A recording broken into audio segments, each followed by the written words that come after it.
man nee naa leen mënuñu ma vaar parce que sama waxu démb mooy sama waxu tey. salaamaaleykum. aleykum salaam.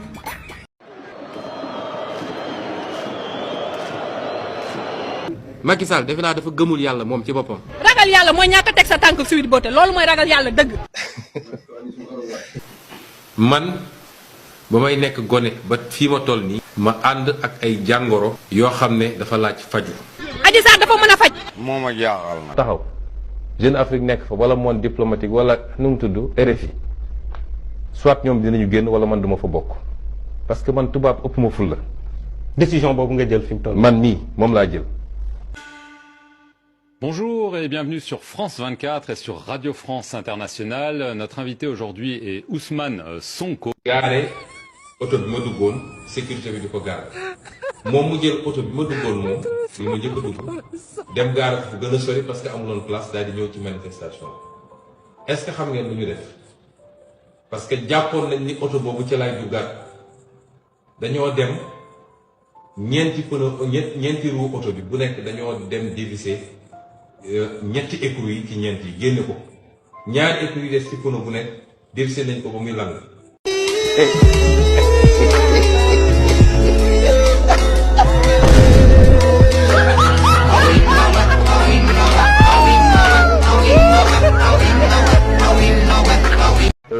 ordre bi nga xam ne mooy l'ordre de l'étoile bu nekk palais bi nga xam ne président de la République mooy son grand maître suñ ko falee président sax première chose bi ñu war a def mooy dugal ko initier ko ci ordre boobu sol ko chaîne ordre mooy chaîne yooyu président di sol balaa muy fêter serment chaîne yooyu chaîne franc-maçon la. bu ñu nee Cheikh Omar Diagne dañ koy jàpp parce que dafa wax lu mu warul wax ay tarixa waxuñu dëgg Cheikh Omar Diagne taxawaay bi mu am contre franc-maçon ak homosexualité moo ko andi lii ko dal lii. lobby LGBT international bi góor jigéen yu mag yi dañoo jàppale Macky Sall. ñoom ñoo ko teg ci dëkk bi dañ ko jàppale financé ko. campagnal ko waxal ko. góor jigéen yi góor jigéen yu mag yi waaw. taxaw na ne tànk mi ngi fi góor jigéen kenn du ko fi. waaw loolu. homosexualité kenn du ko fi. loolu ñun la ko wax ci wolof.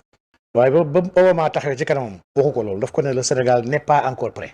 waaw kooku waxul le Sénégal ne sera jamais prêt. defoon na politique waaw. waxul ne sera jamais prêt. dafa n'est pas encore prêt. Je suis le premier législateur français qui ait déposé un texte de loi à propos de la population la possibilité du mariage homosexuel. Le phénomène dont je viens de parler n'est pas accepté, il est toléré. lobby boobu il a perdu. ba tax lobby bi dafa mel ni ku jaaxle jommi. kon mun nañ jàppagum góor jigéen yi ak franc-maçon yi. ñoom ñaari ñëpp kontaan nañu. ndax ki nekk en pole position pour gagner. vraiment kii du seen nit. arrangé wu leen. du seen nit lebaluñu ko dara téewuñu ko fenn. Jean-Luc Mélenchon bi seen nijaay moo nekk la goutte d'eau qui a fait déborder le vase parce que moom du avocat góor jigéen rek yem si franc-maçon bu mag la dinaa leen ci wax ay détails léegi.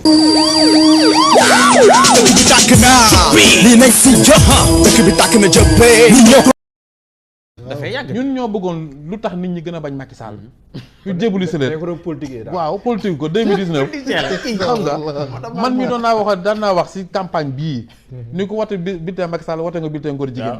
xam nga yooyu yëpp. mais campagne la woon voilà jébalisation la woon.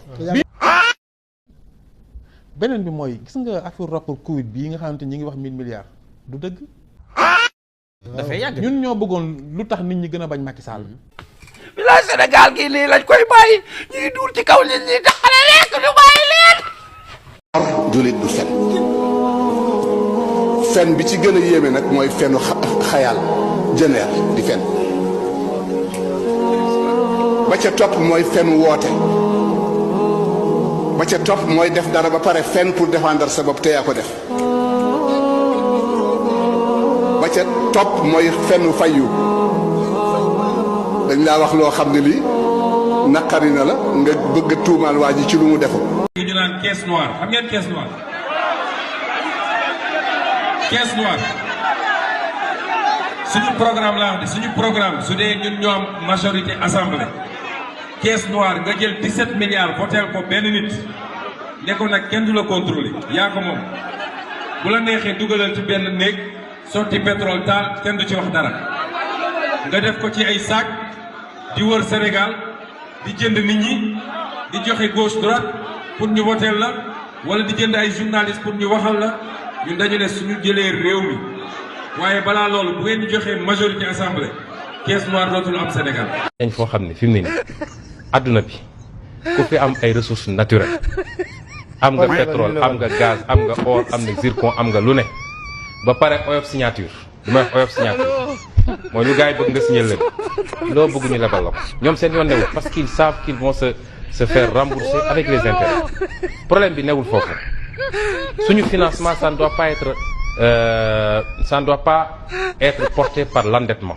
Le FMI renfloue les caisses de l'État en pactole de 230 milliards. Le Sénégal a conclu ce mardi avec succès une émission d'Eurobond d'un montant de 750 millions de dollars, soit près de 450 milliards de francs CFA selon la plateforme d'information financière. Remercier partenaires yi nga xam ne ñoo ñu accompagne mu nekk Union européenne Banque européenne d'investissement mu nekk Agence française de développement ak la Banque allemande de développement.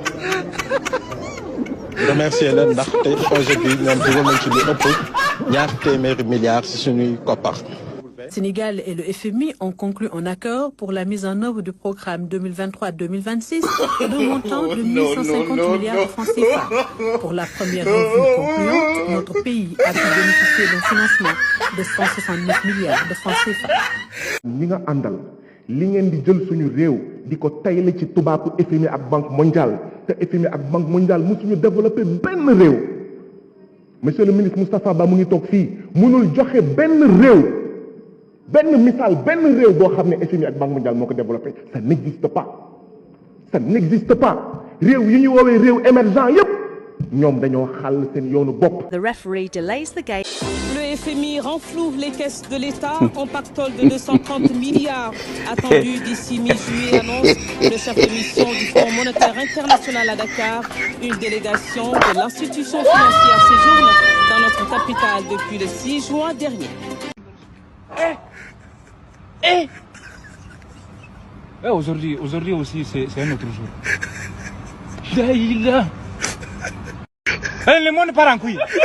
Macky Sall day xëy di leb rek dugg ci avion balaa may dee Amadou Ba ñëw assemblée ne soo gisee ñu leb c'est que dañ ñoo wóolu tey weer wu ne mun naa ne 30% suñuy recette dañ koy faye bor pour dem lebaat suul bukki sulli bukki ci. il faut arrêter amul réew bu dul leb ci àdduna bi leb dafa bokk si nu état di doxee état du teew mu teew génnee sa poche jënd amul fenn ci àdduna bi da ngay moom kay na nga mën fay sa bon nag c'est-à-dire na nga fexe ba sa économie koom bi nga mën a fay service su dette bi maanaam alal ji ñu dugal ko si luy amal nit ñi njëriñ c'est ça et non pas fonctionnement. Vraiment lebuñu fi xaalis pour di puukare ça n'existe pas train bi oui on a mis de l'argent beaucoup autoroute yi oui les universités sont nombreuses hôpitaux yi gis ngeen ko loolu kay soo ko deful kon lan ngay defal sa réew jël budget jël bor tabax ay yoon tabax ay hôpitaux tabax ay université kooku ku lay wax ay bor muy nangam da nga koy wax mu dem fële taxawul fële voilà. La dette quelle dette il faut arrêter donc loolu maanaam bu subaa ñu jógati voilà président donc vraiment ma yem foofu balaa may déraper.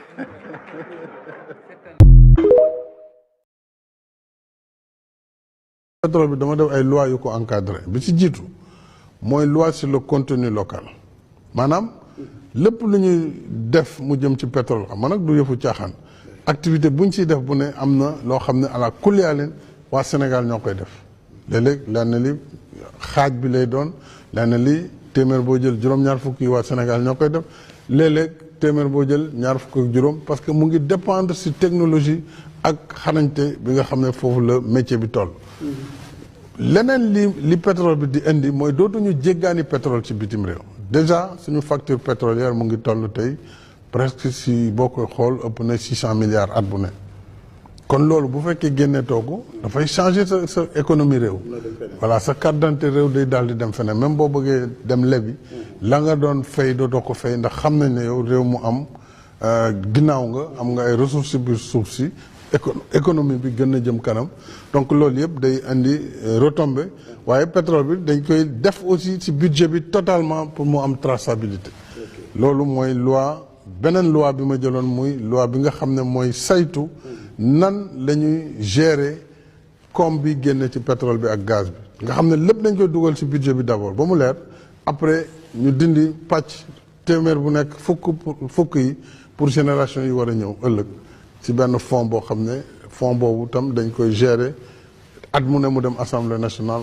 wane lu ñu ci def ak fu mu ci toll 90% yi mooy dem ci budget bi loi boobu aussi tere na Sénégal di leb jël pétrole bi gagé ko ni yenn réew yu bëri di def parce que waruñu sacrifier ñi war a ñëw ëllëg ak yeneen yoo xam ne code pétrolier bi ci boppam changé nañ ko pour Sénégal di ci gën mën gis boppam donc loolu yëpp ak courant bi ni ñu ko nar a toggee gaz bi lay doon ak suñu pétrole donc dina mën wàññi njëgu seeraayu courant bi te loolu bu amee dina yegg ci gàttal bu lañu toog tabax nañu seeni pipeline fële ci géej ga ci océan ba def pipeline buy duyal bateau yi war a yóbbu ñoom bitim réew.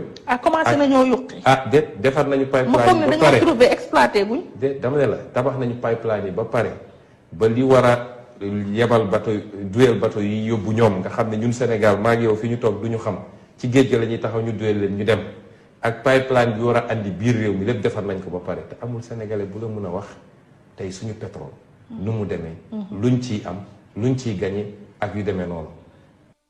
Sénégal bokk na léegi ci réew yi nga xam ni am nañu pétrole Woodside di ab opérateur australien bokk tamit ci ñi nga xam ni ñoom ñoo nekk di wër pétrole bi ci Sangomar nekk ci waaxu Ndakaaru yi ñoo ko xamle tey jii ginnaaw bi ñu génnee baril yu njëkk pétrole ci sunu réew ñu jàpp ni bés bi bésu taarix la ci Sénégal ak Woodside bu ñu sukkandikoo ci McOnell moom mooy njiitu Woodside ñu xam. Ce jeudi, le président de la République a reçu dans la soirée Tony Blair, l'ancien Premier ministre britannique, aujourd'hui à la tête de l'Institut for Global Change.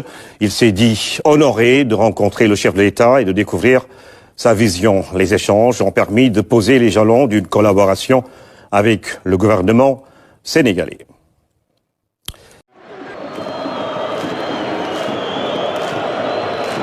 Je veux que les Sénégalais comprennent que Macky Sall ne pense pas par lui-même, ne décide pas par lui-même et n'agit pas par lui-même. Il n'en est même pas capable. Macky Sall se fait dicter des lois. Il se fait dicter des comportements et des actes à poser. Mais il le fait quand cela rejoint ses intérêts personnels. Parce que obnubilé par un troisième mandat, si des gens lui parlent de la possibilité de voter une loi contre le terrorisme, il saisit immédiatement l'opportunité. Mais il a son calcul derrière, et je vais y revenir. Qui sont ceux qui soufflent dans l'oreille de Macky Sall? Il faut que les Sénégalais le sachent. Si j'ai commencé par l'exemple britannique, c'est parce que M. Tony Blair, sous couvert de son institut, qui prétend travailler dans le domaine de la gouvernance et dans les domaines de la plateforme digitale e-santé et de l'agriculture, est aujourd'hui un des conseillers privilégiés du gouvernement du Sénégal. Il est très fréquent au Sénégal et à chaque fois il est reçu par Macky Sall. Novembre 2017, février 2020, mars 2021 et j'en passe. Pas plus tard qu'hier, vous avez vu dans la presse qu'il se targuait d'un entretien entre Abdoulaye Diouf Sarr et Tony Blair par vidéoconférence où Abdoulaye Diouf Sarr lui présentait les problèmes qu'on a dans la gestion du Covid et Blair aurait permis de les aider avec des applications développées par l'université d'Oxford, etc., etc. Voilà des hommes qui sont devenus très influents. Il y a de manière générale un balai des anciens présidents, des anciens premiers ministres. Matteo Renzi était en même temps que Tony Blair au mois de mars au Sénégal. Et officiellement pour la lutte contre la Covid et la campagne de vaccination. Mais nous savons ce qui se passe. Nous savons qui est M. Tony Blair, spécialiste de la manipulation ethnocentriste au Kosovo, en Irak, au Libye, via son cabinet de conseil stratégique. N'oubliez pas qu'il était à l'origine de la guerre d'Irak parce qu'il était celui qui tenait l'hypothèse d'armes nucléaires dont Saddam Hussein se serait doté, ce qui s'est révélé faux. C'est ces gens-là qui aujourd'hui ont pignon sur rue et sont les conseillers de Macky Sall. waaye groupe de presse bu nekk nag am na yëg-yëgam am na lu ñuy wax ligne éditoriale am ñu war a respecter groupe de presse bu nekk ci li nga xam ne mooy ligne éditoriale am te mooy tutam bu la presse bindalee lu baax nga tàccu waaye ëllëg bu ñu nee lii demeewul noonu rek nga jug ne tey ma rey leen loolu ñun sant ko kenn te presse boobu su amuloon tey man duma taxaw fii di wax ak sénégalais ba ñu mën maa dégg ndax am nay jamono yoo xam ne benn média moo fi amoon média d'état Soleil moo fi amoon ci journal RTS ci rajo ak télé bi ñoom ñaar ñoo fi amoon tey suñu demee ba yàlla may ñu am lii ba média privé mën a taxaw lu baax la ci démocratie ñaareel bi mooy groupe de presse it nañu xam ne ay sénégalais fi ne groupe de presse entreprise buy employé sénégalais di fay ay salaire ay nit jël seen responsabilité yëkkati xaalis bu bëri def ci. Je crois que toutes mes activités sont très bien couvertes par le groupe GFM. Donc nous étions là pour rendre visite à ce groupe qui est un groupe de presse extrêmement important dans ce pays. Nous remercions le président du groupe, M. Birandou, le directeur, M. Boubondou, et tous leurs collaborateurs, Agadja Sembey, M. Nia, tous les autres. Nous les remercions pour cet accueil, qui a été un accueil chaleureux et surtout les discussions assez profondes que nous avons eues, qui nous ont permis de discuter globalement sur la situation du pays, mais également sur la situation de la presse. Je ne vois pas en quoi un groupe de presse peut être constitué un danger au point de faire l'objet d'attaques physiques. Nous le dénonçons, mais nous lançons un appel à tous les Sénégalais et à ceux qui se réclament de nous, comprendre que nous n'approuvons pas ce genre de pratique, nous ne les recommandons pas et nous leur demandons, à l'avenir en tout cas, d'éviter ou de cesser toute pratique similaire, de respecter la presse, de la laisser exercer librement son travail, puisque tantôt on peut en avoir contre tel organe de presse parce que la manière dont telle ou telle information a été donnée n'est pas en votre faveur, et tantôt on applaudit parce que c'est le contraire. Et donc nous devons tous nous élever au-delà de ces contingences et comprendre que la presse exerce un métier de service public. Et que s'il n'y avait pas cette presse-là, je ne serais pas là en train de parler aux Sénégalais. Au-delà, c'est des citoyens sénégalais, des citoyennes sénégalaises qui travaillent ici. C'est des investissements assez importants qui ont été consentis. Il faut qu'on prenne compte de tout cela et qu'on joue ce rôle d'information, d'éveil des consciences. Et je crois que le groupe GFM le fait également très bien. parce que yow ki la ne ñun mën nañ la ragal da lay nax mais gis nga même ki la gëm loo gis nga ñun boo ñu étouffé économiquement on a des moyens pour survivre dañuy man chaise bi kenn mënu ma fee tere toog pendant 5 ans li ma xalaat dinaa ko wax li nga wax lu waxu dinaa ko wax li nga def lu deful dinaa ko wax waaye tamit li ngeen def lu baax dinaa ko wax. mais li ma doon wax. c'est-à-dire ki la wax ne dañ la ragal wala yow mën nga tax ñu ragal la kooku dalaa nax les propos yi nga tënee ci ñun nag man de baal naa la ndax man dama respecté kilifa duma la traité de délinquant dama respecté kilifa mais nag moytul di tenir des propos offensants en ce qui nous concerne parce que gars yi nañ la tontu buggaan tontu na la. mais li ma di nga jot ci yeneen tontu. li ma doon wax ki la wax ne dañ laa ragal dalay nax on sera là on parlera. Et rien ne nous empêchera de parler dóoral impôt bu ñu jox publicité xeex ñu defal lu la neex ñun nous sommes des sphinx on renaît toujours de nos cendres. mais li ma doon. essaye de gagner du temps li ma doon wax ci processus bi. parce que boobu ba tey waxuma ci wax. Tiens aux Africains, elle n'appartient pas à la France. Dans la perspective de la consolidation de ces acquis et de la réalisation de l'objectif de l'Union africaine de produire sur le continent 60% des vaccins utilisés sur place d'ici 2040, l'Institut Pasteur de Dakar a initié, avec le soutien du gouvernement sénégalais, un ambitieux programme de développement industriel estimé à 252 millions de dollars. Ce programme vise à maîtriser toute la chaîne de valeur en matière de production pharmaceutique, depuis l'identification des besoins jusqu'à l'utilisation des produits par les bénéficiaires. La réalisation de ces infrastructures et l'acquisition des équipements sont en cours de finalisation. Le site du vaccinopole de Diamniadio, qui constitue une des entités de ce programme, aura une capacité de production annuelle de 3 millions de doses de vaccins de routine, épidémiques ou pandémiques, et utilisera les 3 plateformes technologiques dont l'ARN messager. Pour encadrer toutes ces initiatives, le Sénégal a déjà mis en place l'Agence nationale de réglementation pharmaceutique, qui s'est beaucoup employée. ñi porte projet bi ñi ci bari ñu ngi may woo il commence à douter parce que xamuñu fu ñu jëm xamuñu lu ñuy def xamuñu à quel sens se vouer xamuñu où on va. Les gens me posent beaucoup de questions wallahi lazim. Attention, c'est très dangereux lii ñu nekk di def nii. kii toog nga wax. waaw mais combien de fois vous m'avez interpellé yaa ma interpellé moo tax ma ñëw. soo ma interpellé du ma ñëw. d'accord. Il faut qu'on soit cohérent yaa ma interpellé. D'accord. Alors dama bëgg a xamal Sénégalais ne Clédor mi toog il n'est pas crédible pour parler du non c'est la vérité politique ça. Non. donc Clédor xam nga loolu su ma xamoon ne lii la duñ la may nga wax du ma ñëw ah. non duñ la may nga wax. dawal mais mon frère il faut savoir souffrir dans la dignité jëlal note. Il faut prendre ma tête me suffit. mais kon même ma wax. tu as peur que je parle. da nga ragal ma wax. di ma may ma wax. léegi kan waxal. dama la respecté mag bu amee cër moo ko may boppam damaa jël note bi ngay wax yëpp tontuwuma billahi donc may ma wax s'il te plaît. Respecter le Sénégalais kenn musuma gis ci àll bii ci ay débat c'est parce que tu ne respectes pas les gens ñaata nga fi wax lu amut te kenn waxu la dara mais quand même.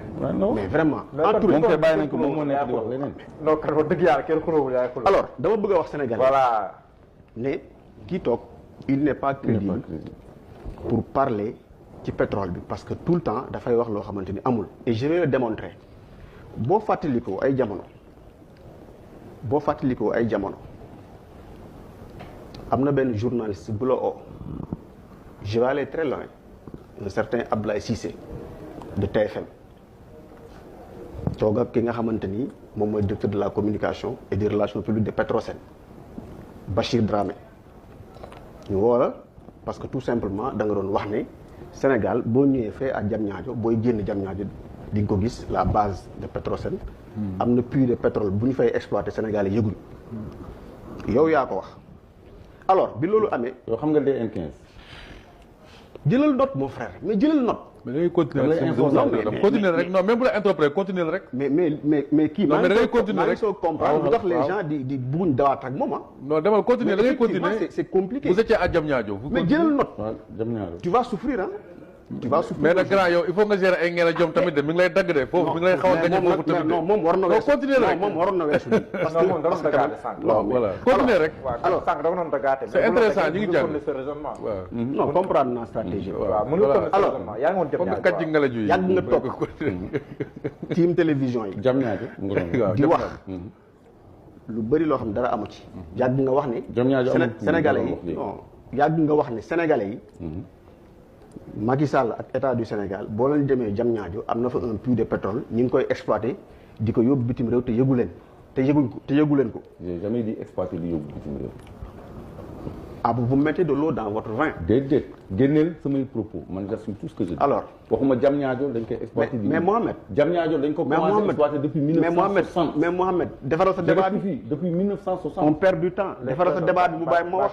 bu ma wax loolu digga gi nii ñaata yoon la fi wax ñun lu ñu waxut te dama la bàyyi j'ai souffert de la déglu. mais Clédor man du ma la jàngal nu ñuy débattre. léegi kat non mais. 1960 j'ai produit une vidéo en noir et blanc. c'est compliqué.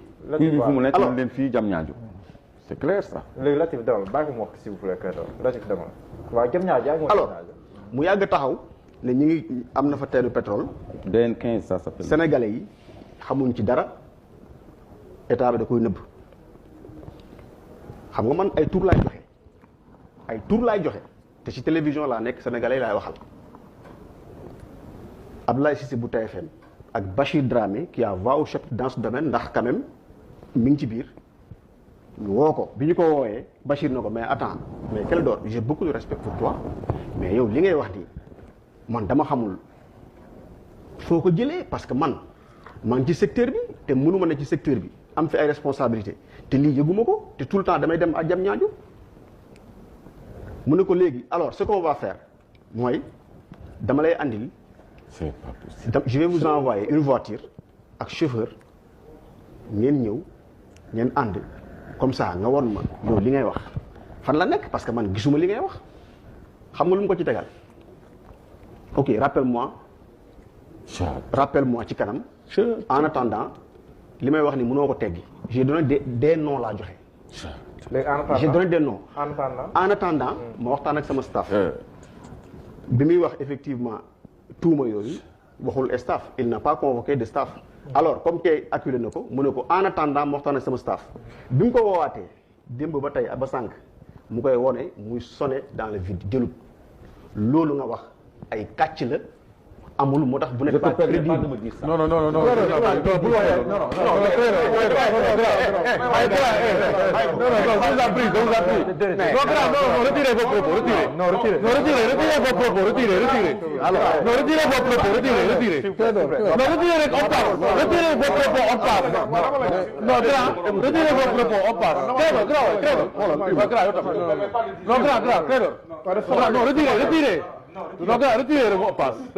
daal bu kenn xamul xaw ma ndax régie dina mën a seet hôpital international de Dakar benn hôpital la boo xam ne mu ngi fii wetu Mamel dañ ko tabax pour tubaab yi nga xam ne ñoo ñëw di exploiter suñu ay koom la fa nekk ci équipement ak modernité mënuñu héliport fu hélicoptère di atterrir sax am na fa gis nga man maa leen wax loolu gis nga machine de radiothérapie bi nga xam ni nekkate Sénégal benn la ci amoon mu nekk toute une histoire ñuy wër fu ñu amee benn machine de chimiothérapie ak yooyu ñoom centre la ñu yor centre de chimiothérapie maanaam plusieurs machines de chimiothérapie la ñu yor dañuy def xeetu chirurgie boo xam ne du ñu ubbi sax sa yaram ay médecins yoo xam ne dañuy jël seen jet privé jóge États-Unis jóge Koweït jóge fépp ci bitim réew ñoom ñooy ñëw di intervenir foofu muy tudd hôpital international de Dakar mu ngi fii ñu tabax lépp a fa am pour ñeneen ñi ñun nag li ñu am a sëkk néew yokkuñu ko mais ñu koy wàññi di ko teyle te foofu dafa am sax centre de thalassothérapie maanaam di fajee ndox ngay sangu ay di def ay massage ak ay thérapie balnéaire ak yooyu yëpp dafa am te mu ngi uuf géej gi. ben attendez monsieur Sène. hôpital bi ngay wax mu ngi fii. man kay régie na chercher dans YouTube hôpital international de Dakar. kooku moom exclusivité bu ma leen may la loolu. nit ñaa ngi koy romb guddeeg bëccëg man dem naa ba Mamel phare bi parce que pour nga filmer ko. xam naa ils vont prendre des dispositions suñ ko déggee. il faut nga yëg ci faaru Mamel bi mais foofu léegi. dañuy tere nga jël image xaw ma ndax di ngeen fay dem am déet. dañuy ay gendarme nga fa musuñu ko tere. c'était touristique. pourquoi léegi ñuy tere ñuy jël image foofu parce que da ngay tiim structure boobu. te structure boobu am na fii ay ponkal yoo xam ne dañu trempé. ci financement bi am ci intérêt parce que 69 milliards la ñu dugal foofu boo xam ni am na ay médecins yu mag ak ku fi mës a nekkoon ministre de la santé mook jëkkëram dañ ci am ay intérêt c'est-à-dire Sénégal fii il faut que ñu lijjanti réew mii. gis nga la may ragal mooy manipulation wax ji yi fi nekk. dañuy dem ba dugal ci wax ji loo xam ne ni amu ci démb liir naa ñaari yëf hôpital international bu Dakar ña nga xam ni ñoo fa nekk ay étranger ñoo ko construire mooy ñi nga xam ni ñooy ñëw di sàcc suñu pétrole ak suñu gaz dem yóbbu fa ay milliards pour di fa faj ñoo xam ni ñii du ay sénégalais dañuy fenn. hôpital international de Dakar man ba ma génnee le Dantec ba ma nekkee le Dantec man maa dem fekki ji kii ñuy wax Ardo Boubou Ba kii ñuy wax Mohamed Fadel Ndiaye kii ñuy wax Assane Fall ñu créé benn kii bu ñuy naan Asfadar ma ñëw man Soubasin Diouf SOS médecin Tidiane Sibi ñu ñëw ànd ak ñoom ak Soubasin Diouf ak Martin muy actionnariat boo xam ne bi ay sénégalais kese la assureurs yi ñëw fekk si ñu dégg nga archidiocèse de Dakar ñëw fekk si ñu 39 médecins ñëw fekk si ñu tey jii ñu ngi ci loolu caisse de dépôt et consignation ñëw dugal ci xaalisam ak ñeneen ak ñeneen ak ñeneen ana sàcckatu pétrole bu fa dugg ma dem wuti ji ay nit ñoo xam ni ñii dañu indi hôpital boo xam ni bii cancer lay faj mi ngi fii ginnaaw Wakam ci mosquée de la Divinité la fa nekk ci jumtukaay amul Maroc amul Tunisie 30% yu centre yi nekk France ñoo ko fa am mi ngi fii Sénégal ñu ne non ñooñu duñu faj sénégalais ah bon dama bëgg ngeen jël seen caméra yéen ñii ngeen ñëw seet si ngeen xool ña fa nekk ndax ay sénégalais la wala duñu sénégalais gis ngeen manipulation yooyu la nit ñi war a bàyyi Alassane kon ñu feebar. xam nga nit ñi dañu dul comprendre lu bëri. ok xam nga affaire 400 000 yooyu c'est même une dérision mais en réalité ñun sax ñoo ameel Aliou Sall 400 000. yaay jullit du fen. billaahi jullit du fen.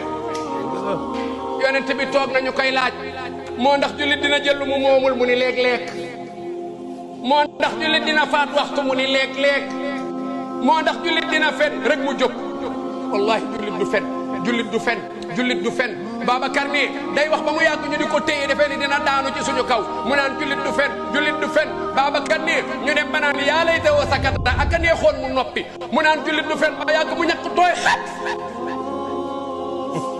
إذا جاءك المنافقون قالوا نشهد إنك لرسول الله والله يعلم إنك لرسوله والله يشهد إن المنافقين لكاذبون اتخذوا أيمانهم جنة فصدوا عن سبيل الله إنهم ساء ما كانوا يعملون ذلك بأنهم آمنوا ثم كفروا فطبع على قلوبهم فهم لا يفقهون صدق الله العظيم